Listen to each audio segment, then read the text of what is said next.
सो hello everyone, very good morning. So दोस्तों, आज हम लोग बात करने वाले हैं एमएसटी ब्लॉकचेन पे। सो अगर आपने एमएसटी ब्लॉकचेन में निवेश किया, इन्वेस्ट किया या इन्वेस्ट करने के लिए सोच रहे हैं, तो इस वीडियो को लास्ट तक जरूर देखिएगा। आज एमएसटी ब्लॉकचेन का रिव्यू करने वाला हूं। मेरे पास बहुत सारे मैसेजेस, बहुत सारे कमेंट्स आए हैं, सर प्लीज एमएसटी ब्लॉकचेन पे वीडियो बनाइए।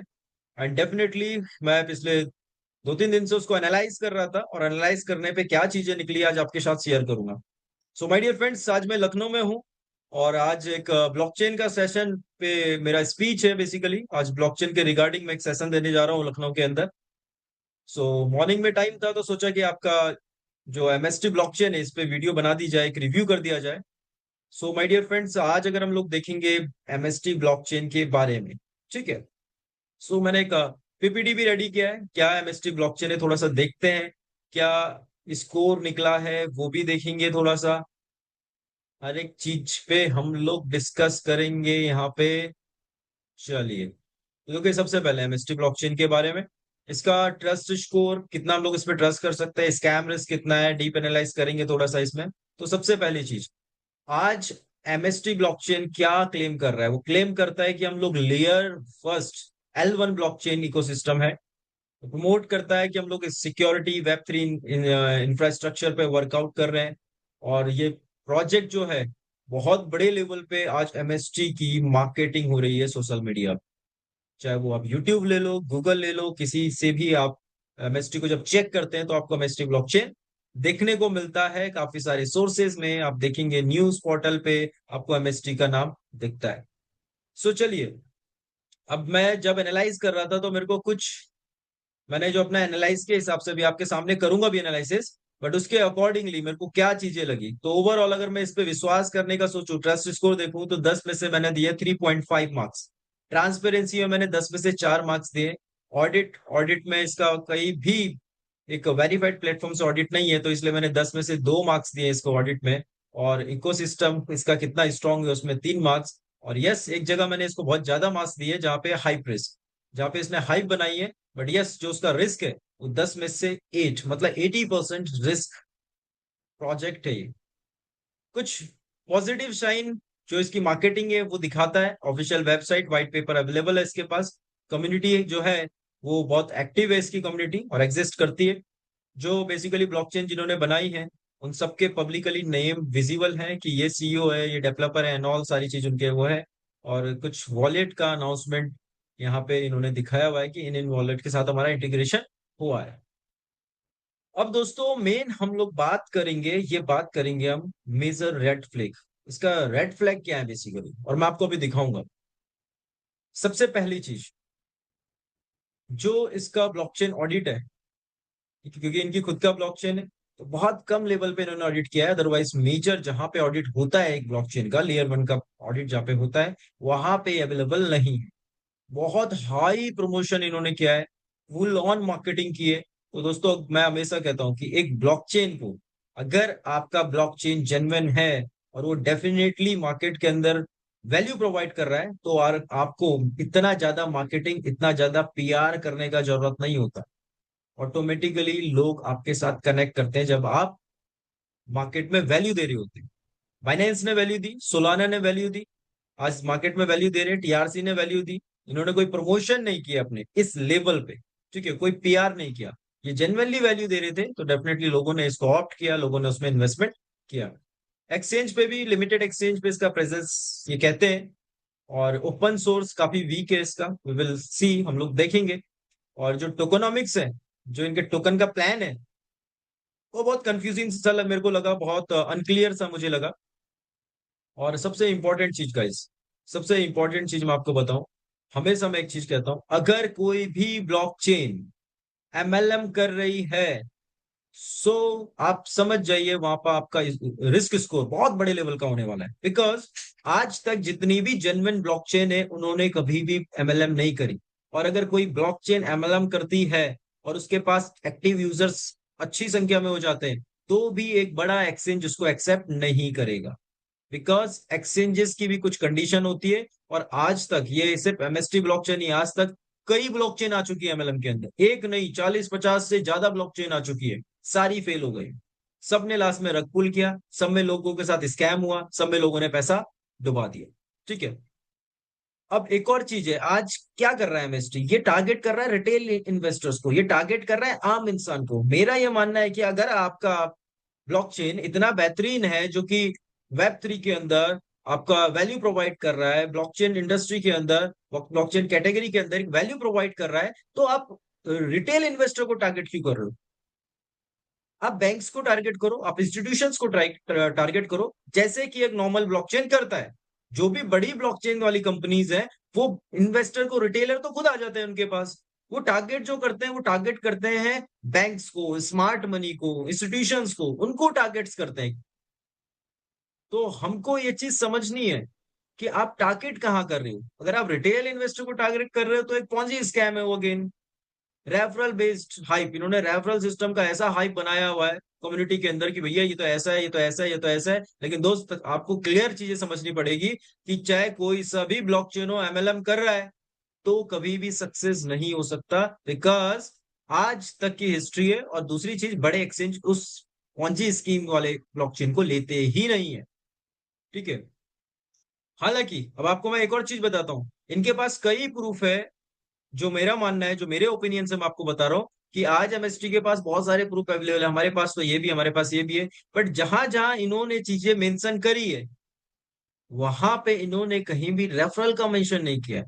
जहां से भी इन्होंने कुछ सर्टिफिकेट लिए, वहां रेफरल का इन्होंने कोई भी बात नहीं करी, इसीलिए इनको सर्टिफिकेट मिल गए। वहां पे कोई एमएलएम मॉडल की बात नहीं करी है उन्होंने, इसलिए उनको सर्टिफिकेट मिल गए। बट इन फ्यूचर जिन कंपनी से सर्टिफिकेट ले रहे हैं, इन फ्यूचर जब वो चीजें होंगी, तो दोस्तों इनकी ऑथराइजेशन सिर्फ भी जा सकती है।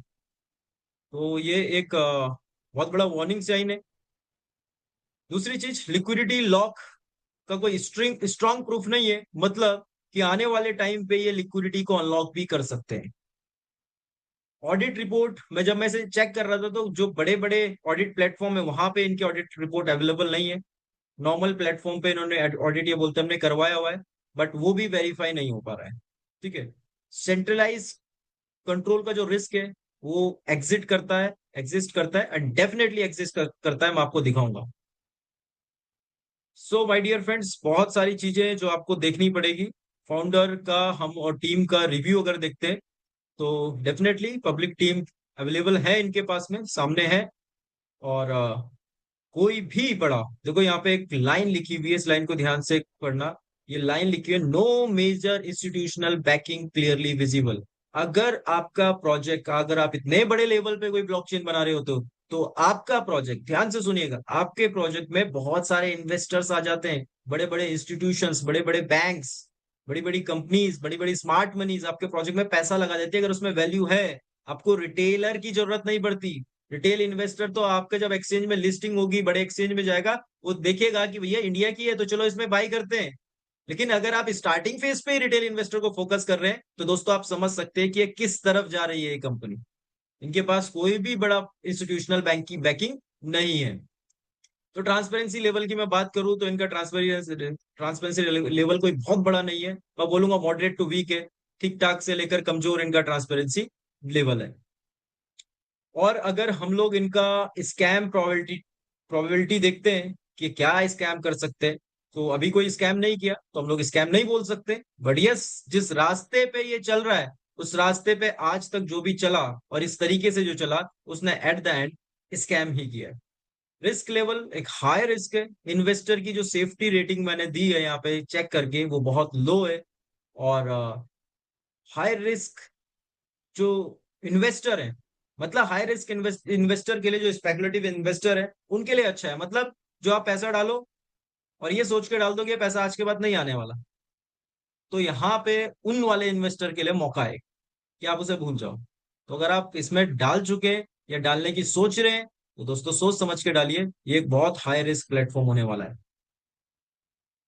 मैं आपको बता देता हूँ अभी रिस्क, क्योंकि अभी स्टार्टिंग फेस है, अभी कोई इसने स्कैम नहीं किया है। बट यस, बहुत सारे रेड फ्लैग्स हैं इसमें, जो हम लोग आगे देखेंगे। अपना रिसर्च हमेशा करिए, मैं जस्ट अपना एक ओपिनियन शेयर कर रहा हूँ, आप अपना रिसर्च जरूर करिए। मैंने अपने लेवल पे जो चीजें देखी है, उस चीज को देखने के बाद ही मैं आपसे सारी चीजें डिस्कस कर रहा हूँ।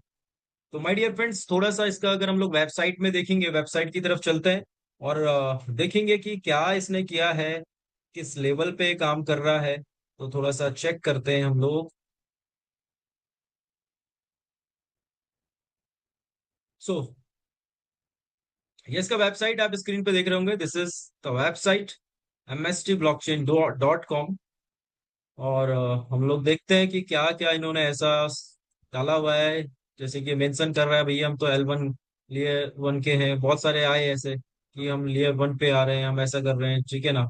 यूज केस दिखा रहे हैं अभी, लेकिन अभी तक इनका कोई भी यूज केस स्टार्ट नहीं हुआ है, ठीक है। तो ऑन पेपर चीजें दिख जाती हैं, ये कुछ ट्रांजेक्शन है जो इसमें हो रही है। बट मैं जब इनका कुछ चीजें देखने लगा, तो दैट इज वेरी इंपॉर्टेंट। इनका ब्लॉकचेन, इनका कॉन्ट्रैक्ट एड्रेस मैंने निकाला और इनकी ब्लॉकचेन में मैं गया। तो सबसे पहली चीज देखते हैं कुछ चीजें।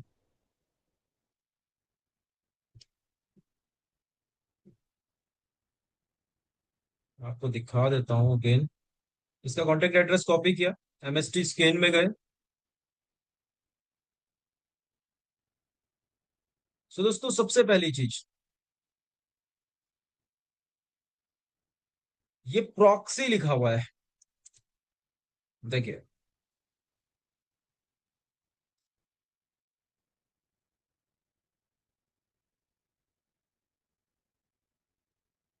ट्रांजैक्शंस दो हो रखी है इसमें, ठीक है। वैलिडेटर का है ये, वैलिडेटर नोड।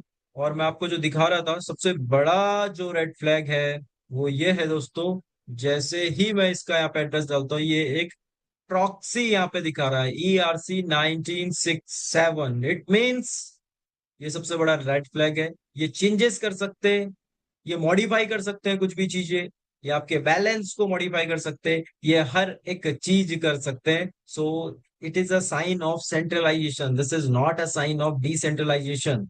इस चीज को समझिए, आप भी अपने लेवल पे सर्च करिएगा ये ERC 1967 प्रॉक्सी है क्या, इस चीज को चेक करिए, ठीक है। कॉन्ट्रैक्ट में गए, ये देखिए कॉन्ट्रैक्ट में भी लिखा हुआ है proxy storage slot EIP 1967। Owner के पास कंट्रोल है भैया, डिसेंट्रलाइजेशन दिखाया जा रहा है। और मैं इसको डिसेंट्रलाइज नहीं बोलूंगा, 100% डिसेंट्रलाइज तो बिल्कुल भी नहीं बोलूंगा। अब आपको देखिएगा क्या क्या चीजें कर रहे हैं, क्या क्या चीजें नहीं। सप्लाई इनके हाथ के ऊपर है, कितना बर्निंग करेंगे इनके हाथ के ऊपर, ठीक है। ग्रांट ऑथेंटिकेशन इनके पास है, ये जब चाहे आपका अकाउंट को फ्रीज भी कर सकते हैं, आपके विड्रॉल्स रोके जा सकते हैं, सारी चीजें इनके हाथ में है। ऑनरशिप इन्होंने रिनाउंस की हुई है, बट यस बहुत सारी चीजें उन्होंने अभी भी अपने हाथ में रखी हुई है। पॉज 13 नंबर, ये कभी भी सिस्टम को पॉज कर सकते हैं, ट्रांजेक्शन पॉज कर सकते हैं, मतलब विड्रॉल रोके जा सकते हैं, ये किसी भी टाइम पे हो सकता है, ठीक है। बहुत सारी ऐसी चीजें हैं दोस्तों जो आपको देखनी है। मिंटिंग इनके ऊपर बात है, कितना मिंट करेंगे, सारी चीजें इन्होंने अपने हाथ में ले रखी है, ठीक है। सिंबल्स इन्होंने बनाए हुए हैं, उसको इन्होंने डिनाउंस किया है। ऑनरशिप कभी भी ट्रांसफर की जा सकती है एक से दूसरे के उसमें। ऑनरशिप भी काफी क्लियर है कि किसी भी टाइम पे किसी को भी ऑनर बना सकते हैं, ऑनरशिप का ट्रांसफर हो सकता है। और अपग्रेड टू एंड कॉल, मतलब ये कभी भी अपने कॉन्ट्रैक्ट को अपग्रेड कर सकते हैं, किसी भी नई चीजों को लेके आ सकते हैं। कभी भी आपका बाइंग सेलिंग स्टॉप किया जा सकता है, उसमें टैक्सेस ज्यादा लगा सकते हैं, प्राइस को टेम्पर किया जा सकता है, आपके बैलेंस को टेम्पर किया जा सकता है। This is all about MST blockchain. So my dear friends, कभी भी प्रमोशन में कोई PR कर रहा है, कोई प्रमोशन कर रहा है, सोशल मीडिया में मार्केटिंग कर रहा है, it doesn't mean it is a good project. आपको वेरीफाई करना है, आपको देखना है उस प्रोजेक्ट के बारे में, आपको समझना है, उसका कॉन्ट्रैक्ट एड्रेस पढ़ना है। अभी तो मैं आपको सिर्फ बेसिक बता रहा हूं, अगर मैं इसके डीप एनालिसिस में चले जाऊंगा तो शायद आधा एक घंटा और लग जाए। बट मैं आपको एक बेसिक चीजें बता रहा हूँ कि ये कर क्या रहा है, ठीक है। तो बहुत सारी देखो, इसने 37 स्मार्ट कॉन्ट्रैक्ट का वो किया है, प्रॉक्सी के अंदर डाला हुआ है इन्होंने। तो आप देखिए प्रॉक्सी के अंदर इसमें से 37 में से आई थिंक 19 की 21 के आसपास, 19 से 20 ऐसे हैं जो इन्होंने अपने ऊपर कंट्रोल ले रखा है। एडमिन का प्रिविलेज इनके इनके हाथ में है, एडमिन जब चाहे जो चाहे वो कर सकता है। सो दोस्तों, अगर कोई ब्लॉकचेन इस तरीके से काम कर रही है तो आई डोंट थिंक कि एक जेन्युइन प्रोजेक्ट है, जेन्युइन ब्लॉकचेन है। और एक जेन्युइन ब्लॉकचेन को, एक बड़ी ब्लॉकचेन को जो यूज केस पे काम करती है, उसको रिटेल इन्वेस्टर का जरूरत नहीं होता, उसके पास इंस्टीट्यूशनल इन्वेस्टर आ जाते हैं। उसको रिटेलर को बोलने की जरूरत नहीं है भैया नोट्स बाय करो, ये बाय करो, नहीं। ये पुराना पैटर्न है। इस पैटर्न पे बहुत सारी कंपनीज ऑलरेडी कर चुकी है स्कैम। यहाँ पे आपको इसलिए बिलीव होता है कि भैया जीएसटी भी कटता है यहाँ पे। तो जीएसटी तो बहुत सारी ऐसी एमएलएम के अंदर कंपनी आई है इन्वेस्टमेंट में जिनमें जीएसटी भी कटता था। केवाईसी का भी सिस्टम इन्होंने कर दिया। ठीक है। तो ये एक आपको बिलीव दिलवाने के लिए कि हम इंडिया से हैं, डेफिनेटली आप इंडिया से हैं, बट एक बिलीव दिलवाने के लिए कि हम इंडिया से भी, हमारे पास तो ये सर्टिफिकेशन भी, आप ये भी करो वो भी करो, नहीं। माय डियर फ्रेंड्स, एक क्रिप्टो करेंसीज के अंदर आप चीजों को समझिए। यहाँ पे हाई रिस्क हमेशा रहता है, but yes, reward and ratio, अगर मैं रिस्क रिवॉर्ड रेशियो देख के चलूं तो risk reward ratio is very important. Crypto currency, crypto industry, investment industry, definitely हर जगह एक रिस्क इन्वॉल्व होता है। बट अगेन इंपॉर्टेंट इज आप रिस्क कहाँ ले रहे हो, वहां पे रिस्क के चांसेस कितने हैं। वहां पे 100% रिस्क के चांसेस है तो रिस्क ही कैलकुलेट किया जाएगा। बट वहां पे 50% रिस्क है, 50% अपॉर्चुनिटी है, प्रॉफिट भी हो सकता है, वो आप देखिए। वहां पे 20% का रिस्क है, 80% के प्रॉफिट की प्रोबेबिलिटी है, वो आप देखिए। बट यहाँ पे जो मैं देख पा रहा हूँ, यहाँ पे 80% रिस्क में आपका पैसा जाएगा, 20% चांसेस है कि प्रॉफिटेबिलिटी आपको मिल सकती है। But at the end of the day वही कहानी होगी जो आज तक होती आई है। बिकॉज आपने इतना टाइम हो गया एमएसटी ब्लॉकचेन को, इतने टाइम से प्रमोशन कर रहे हो, तो दोस्त मैं इनको भी यही चीज कहना चाहूंगा, अगर आप इतने बड़े टाइम पे प्रमोशन कर रहे हैं तो आपसे भी रिक्वेस्ट है कि आप जो कॉन्ट्रैक्ट एड्रेस है इसको थोड़ा सा रिनाउंस कीजिए, इसको थोड़ा सा और डिसेंट्रलाइज बनाइए, इसको थोड़ा सा और ऑथेंटिक बनाइए, बड़े ऑडिट प्लेटफॉर्म से अपना ऑडिट करवाइए, वहां पे पब्लिक का एक बिलीव बनेगा। दूसरा, बड़े से बड़े इंस्टीट्यूशंस को अप्रोच कीजिए, बड़ी कंपनीज को अप्रोच कीजिए, instead of approaching a retail investor. आपको बड़े इंस्टीट्यूशन की तरफ जाना चाहिए। सो माय डियर फ्रेंड्स, मैं आपको लास्ट में बस यही कहना चाहूंगा कि मैंने अपना एनालाइज कर दिया है, एंड डेफिनेटली आप भी अपना एनालाइज करिए, उसके बाद ही डिसीजन लीजिए, अपनी रिसर्च करिए। मैंने आपको ऑलरेडी चीजें बता दी है, काफी टाइम से मैसेज मेरे पास आ रहे थे कि सर प्लीज इस पे वीडियो बनाइए। तो दोस्तों मैंने वीडियो बना के आपको दे दिया है, रिव्यू करके दे दिया है, बाकी it's totally up to you, आपका डिसीजन होने वाला है। तो इसी के साथ हम लोग मिलेंगे नेक्स्ट वीडियो के अंदर। चैनल को ज्यादा से ज्यादा लाइक, ज्यादा से ज्यादा सब्सक्राइब कीजिएगा, और इस वीडियो को ज्यादा से ज्यादा शेयर कीजिएगा उन लोगों पे जो एमएसटी के अंदर निवेश कर चुके हैं या निवेश करने जा रहे हैं। Because knowledge is very important now days. Motivation marketing से गेम नहीं चलने वाला। इन्वेस्टमेंट इंडस्ट्री के अंदर, डायरेक्ट सेलिंग इंडस्ट्री के अंदर अब आपको ऑथेंटिक चीजें लेके आनी पड़ेगी, तो ही पब्लिक को पैसा लगाएगी। आज जनता भी समझदार हो रही है, जनता भी जागरूक हो रही है, जनता भी एजुकेटेड हो रही है। तो अब आप स्कैम की तरफ ना जाइए दोस्तों।